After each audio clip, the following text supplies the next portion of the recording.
Yeah, so the powder keg now actually has a fuse that gives people the ability to light the fuse. Thanks for watching GameGorgon. We've been GameGorgon. We'll see you guys next time. Bye.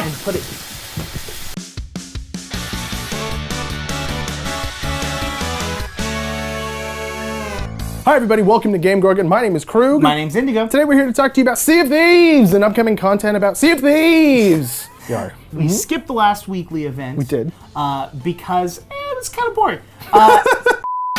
But this new one adds a new enemy type. Previously we had skeletons with just melee attacks, swords, blunderbuss, pistols, and sniper rifles. Now we have skeletons with powder kegs. Yep. So now you can explode your enemies, or they can explode you.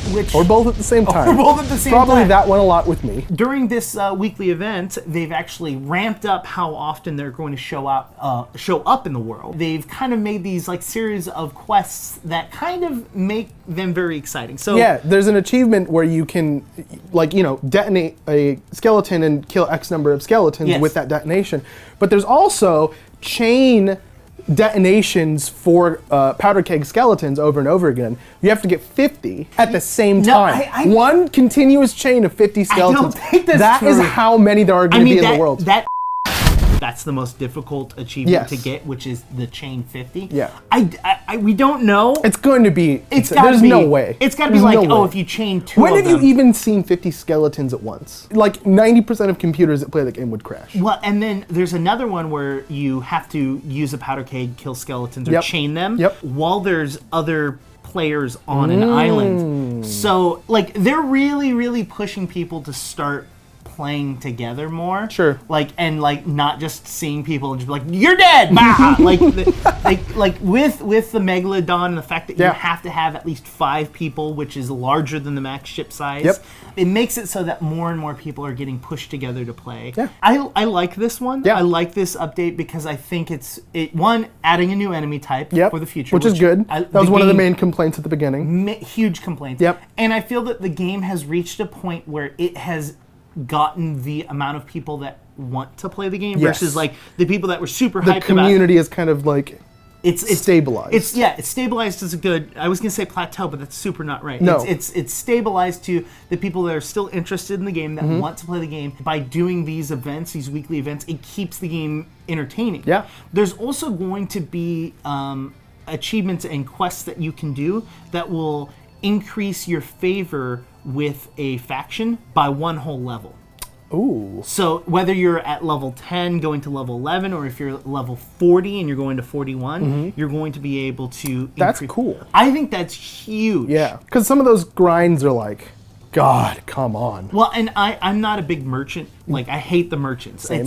I find out of the gathering animals, like, no. Gather animals, finding powder kegs in the world and turning them in. Like, all of those are really dumb. Yeah. Well, actually, speaking of powder kegs, we didn't even mention this. The fact is that they've made a bunch of changes to the powder kegs. Yeah, so now powder kegs, if you couldn't tell by the intro, guys, next time, bye. Have a player lightable fuse. So you can set a powder keg to explode after the fuse goes out, right?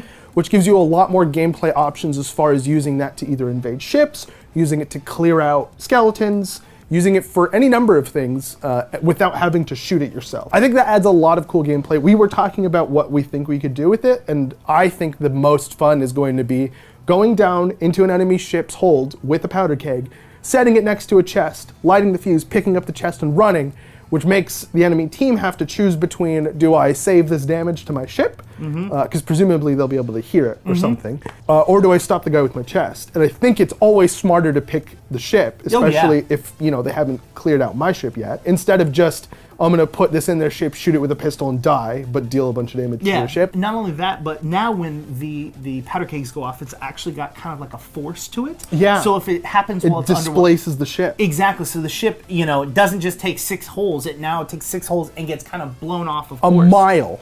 In one direction or the other. No. And then if it hits a landmass, it's a mile up. Yeah, it goes up a mile. It does ramps off of mountains. It's super cool. You can actually play these changes right now. It started on the 28th and goes on until July 10th. So again, you've got a little bit over a week to try all this out. Well, the event stuff specifically. The event stuff. The powder keg changes are just there, right? The powder keg changes are there, and the new enemy type is there, but the frequency is going to drop down, as well as the achievements and the doubloons that you're going to get. Oh, what are doubloons? Doubloons are the new currency, which were added to the game. It was during the last weekly event, and so you're going to be able to get additional cosmetic items that you can't get otherwise. Or progression. The next update is going to be the Sunken Curse. Yes. Which is going to be... hopefully adding underwater stuff finally. Yes, that's actually what we know, that it's exploring underwater. We don't know... What exactly, or how breath is a mechanic in the game. So I'm hoping that there's going to be some means in which, you know, like a rebreather, like an air tank or something. Air tank would be good. I think adding a resource to manage in that situation is good. Why don't you guys head down to the comments and let us know what you guys think it's going to be. Like, are we going to get a rebreather? Are we going to get an air tank that we have to continuously fill and just increase our breath? Let us know down in the comments. While you guys are down there, make sure to hit the like button, make sure to hit the subscribe button, and if you haven't already, make sure to hit the bell icon so you guys can get notifications for all of our future content. Head over to Twitter and have a conversation with us. You can do that at IndigoQT. You can also reach me on Twitter at QueueTimes. You can also reach both of us under the sea at _QueueTimes. You can also reach us on Instagram at QueueTimes. We have been GameGorgon. We'll see you... under the sea, down where it's